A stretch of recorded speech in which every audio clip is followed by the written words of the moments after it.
All right, here we are back again. Finished this this berm project up. I was just explaining to Pete that I went and put some scrap insulation up behind these bales on top of the tire wall, just to insulate the top of the tire wall. Nice.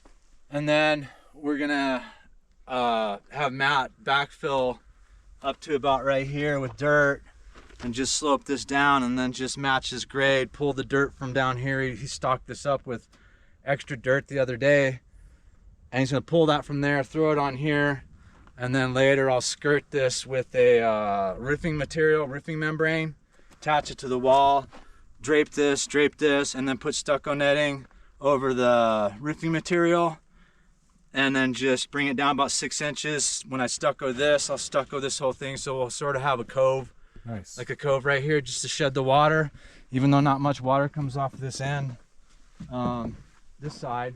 But on the back here, it's a different story. It's beyond the roof and I don't have gutters. So it helped to shed the water. Same operation here as over there. Skirt this, water sheds off of this roof and doesn't actually go back towards the house. Nice. And then again, grab this dirt, throw it over here. Nice. Yeah. And then I think, like you discussed, I'll throw some straw all over this berm here, you know, rake it out, make it look really nice. Throw some straw on it. I have some wood chippings and stuff from wood piles and whatnot. I'll spread that all over this, and hopefully it's not too steep. I don't want it, I think it'll be okay, especially if I get the gutters up. Yep. I don't think I'll have too many problems with this thing eroding. It's not like the dirt down at your guys' place, which is mostly sand. This is more dirt. Yep.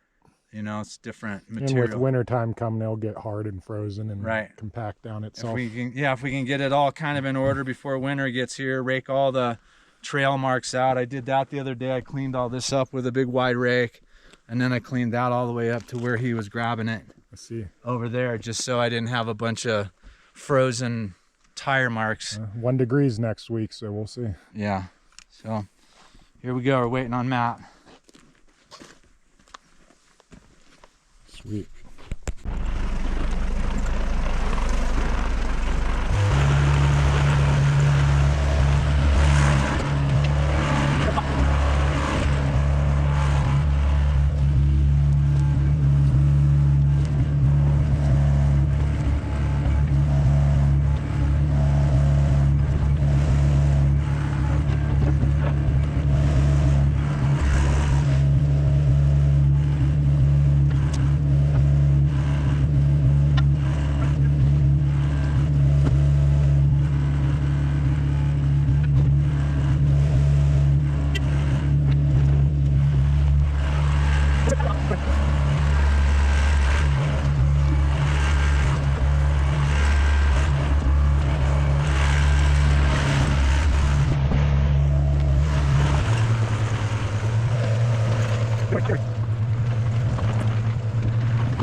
Right, Owner Builders Unite. This is Matt here. We're kind of wrapping up Thomas's berm work for the day. Well, I started yesterday. I had a little sun in my eyes, and it's not my prettiest work, but there's old Tom. He's brushing up this berm here. You know, this is his little courtyard. He'll brush all that up, make it look all pretty. And you know, we're not done here, but it's just a good idea of what we're looking at.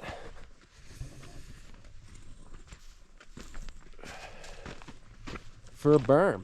We're trying to get the water, you know, in case we get some rains out here, to kind of slope down here and run down this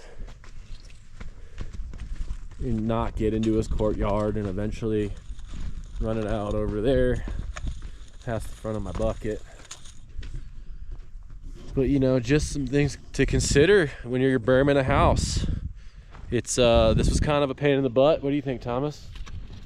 I think this ground perks pretty well. I'm not really too worried about pooling water setting. I just don't want to have it go back into that area there, which is going to eventually be closed in. So basically, once we get gutters on the place and get that all dialed in, it's just a matter of rainfall and snow melt, but it perks pretty well. So I think it doesn't hurt to. We might eventually put a trench out here just as a runoff, but he's still got some details to figure out on this side of his house. But that all gets tire wall and stucco. Tire wall and stucco out here. We'll keep you updated on that. But you know, just consider stuff before you build a bermed house. You know, this is a lot of work. We had the skid steer out here. I've had my excavator out here for about 4 hours maybe total, maybe less than that. But you know, I've had issues with my berm, mice intrusion. You got to be really aware of that stuff. Thomas has a unique situation.